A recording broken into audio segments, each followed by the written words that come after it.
Watch this video and I guarantee you'll be saving yourself a lot of time, money, and heartbreak, okay? A lot of heartbreak. All right, what's good? It's your boy Garrett, you know what it is. Today we're gonna be going over why you shouldn't always upgrade your camera and lenses and why you should try to work with what you have to increase the value of your production. Now, that may sound taboo, may sound crazy, but just wait and listen. All right, before we get into this, understand that yes, if you purchase expensive cameras or lenses, you will get a crispier or sharper image, but that doesn't mean your production value is gonna go up. It all depends on who's behind that camera, how they're using it, and what other aspects are adding to that production set to make that product or that video, pop. Now think about it. I'm sure we all have a movie from like the 1960s or 70s that we really enjoyed, right? Or that we really like and that we could probably watch over again. And if you think about it, it's like those cameras back then were probably not even as good as iPhones today. So when you think about that, it wasn't really the sharpness or the clarity of the image that made you really like the movie. It was the story, it was the emotion, it was the concept, the characters, it was everything put together, right? Maybe the creativity they put into it. It was all of that got put into the production and that created something that you enjoy and you could watch over and over again. So just understand that, and you will understand that you don't need the best camera and lens out here to create stuff that people will enjoy watching, that people will hire you for. So number one is something that most people look over, and I myself looked over this for like the longest time, and it's honestly one of the most important things. And when I started really looking into this, it changed everything. So this is going to be lighting, okay? Now, lighting is probably the most important thing on your set other than having an actual camera and lens, battery, and memory card. And you may think, well, as long as my camera has low light capabilities, I'm good, right? Nah, you're not.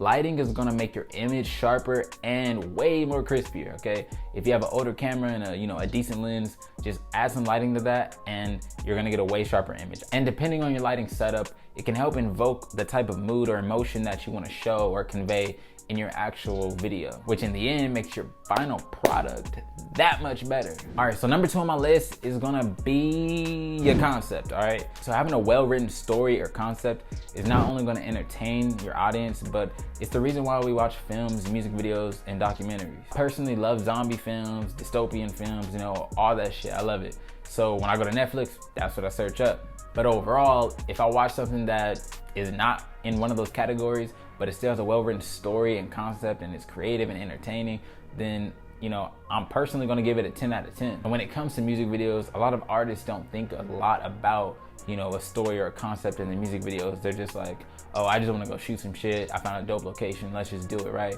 And that's cool and all, but if you really wanna, move to the next level and really get people to like your videos, not just for how clean they are and how lit they look, but because it was actually some creativity and a dope concept going on and they could really feel and connect to the song, then you want to incorporate a concept. Now check this. If you have a story and concept that is out of this world, right? Like everybody loves it, but the image quality is like 720p and it's not that clear, not that sharp, but it's like a 60s or 70s type of image, right? All right, people are gonna love that. They're gonna appreciate it even though the image quality isn't as good, but if they love the characters, the story, and everything in between, they're gonna fuck with it, I promise. Now, reverse that and give yourself 4K video with the best lens and camera out here, then have like the worst story, worst characters, worst everything. People are not gonna like it as much. They're probably gonna talk mess on it because we see that all the time in the film industry. You watch a movie, you're like, why did I watch this? This is horrible. So just think about that, right? It's not all about the equipment. All right, número tres. This is kind of short, but it's basically your subject or characters. If you hire a bad character for your movie, it won't make your movie trash, but it is gonna add a negative effect to it. So when it comes to music videos, you wanna make sure that the talent is keeping up to par or just in tune with the energy of the song. So if you have a hype song, you wanna make sure, their energy is going, is up there, it's high energy. And then if it's a more mellow song, you wanna make sure that, it's a little bit more mellow. But a good thing to think about is not only the way they're moving and the gestures they're doing and their energy, but also their facial expressions. A lot of people don't really understand how to incorporate facial expression into modeling or acting, but that is a huge component. Like the whole time you're looking at someone act, you're usually looking at their face. And so their face is gonna tell everything. So make sure that not only is your talent high energy, but you really look at their gestures and their facial expressions. So if your subject or talent isn't doing a good job in front of the camera, it's not gonna make all the extra shit look any better. So hop on that, okay? All right, numero cuatro. All right, so look, angles, and focal lengths. This one probably should have been number 2 because it is super important. All right, so different angles can make your subject feel big, small, closed off, or very intimate.